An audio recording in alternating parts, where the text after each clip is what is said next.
ನಿಮ್ಮ ಹಳೆ ಒಡವೆನ ಅಧಿಕ ಬೆಲೆಗೆ ಮಾರಬೇಕೆ? ಅಟಿಕಾಗೆ ಕಾಲ್ ಮಾಡಿ 8803000300. Attica gold company. ಚಿಕ್ಕಮಗಳೂರಿನಲ್ಲಿ ನೋಡ್ತಿದ್ದಂತೆ ನದಿಗೆ ಬಿದ್ದ ಕಾರು. ಸೇತುವೆಗೆ ತಡೆಗೋಡೆ ಇಲ್ಲದ ಪರಿಣಾಮ ನದಿಗೆ ಕಾರು ಬಿದ್ದಿದೆ. ಬಂಡೆ ಅಡ್ಡ ಸಿಕ್ಕಿದ್ದರಿಂದ ದಂಪತಿಗಳು ಪವಾಡದಂತೆ ಪಾರಾಗಿದ್ದಾರೆ.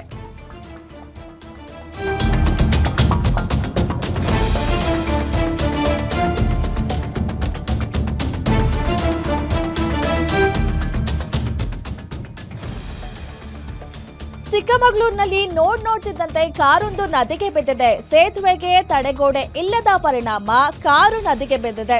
ಇನ್ನು ಬಂಡೆ ಅಡ್ಡ ಸಿಕ್ಕಿದ್ರಿಂದ ದಂಪತಿ ಪವಾಡದಂತೆ ಪಾರಾಗಿದ್ದಾರೆ.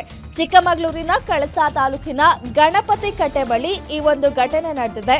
ರಭಸವಾಗಿ ಹರಿತಿದ್ದ ಸೋಮವಾತಿ ನದಿಯಲ್ಲಿ ಈ ಒಂದು ಘಟನೆ ನಡೆದಿರೋದು. ಸ್ವಲ್ಪತ್ರಲ್ಲೇ ಆಗ್ತಿದ್ದಂತಹ ಒಂದು ಅಪಾಯ ತಪ್ಪಿದೆ ಅಂತ ಹೇಳ್ಬೋದು.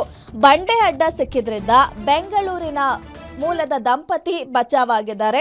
ಬಂಡೆ ಸಿಗದಿದ್ರೆ ಕಾರು ಸಮೇತ ಕೊಚ್ಚಿ ಹೋಗ್ತಾ ಇದ್ರು ದಂಪತಿಗಳು. ಕಾರು ನದಿಗೆ ಬೀಳ್ತಿದ್ದಂತೆ ಸ್ಥಳೀಯರು ದಂಪತಿಗಳ ರಕ್ಷಣೆಯನ್ನ ಮಾಡಿದ್ದಾರೆ. ದೃಶ್ಯದಲ್ಲೂ ಕೂಡ ನಾವು ನೋಡ್ತಾ ಇದ್ದೀವಿ. ಸೋಮಾವತಿ ನದಿ ಸೇತುವೆ ಮೇಲೆ ಆಗಿರುವಂತಹ ಘಟನೆ ಇದು. ಸೇತುವೆಗೆ ತಡೆಗೋಡೆ ಇಲ್ಲದ ಕಾರಣ ಕಾರು ನದಿಗೆ ಬಿದ್ದಿದೆ. ಇನ್ನು ನದಿಯಲ್ಲಿ ಒಂದು ಬಂಡೆ ಅಡ್ಡ ಸಿಕ್ಕಿದ್ರಿಂದ ಅವರು ಪಾರಾಗಿದ್ದಾರೆ ಅಂತ ಹೇಳ್ಬೋದು. ಇಲ್ಲ ಅಂದ್ರೆ ಮಳೆಗಾಲ ಅಲ್ಲೆಲ್ಲ ಹೆಚ್ಚಾಗಿ ಮಳೆ ಆಗಿದೆ.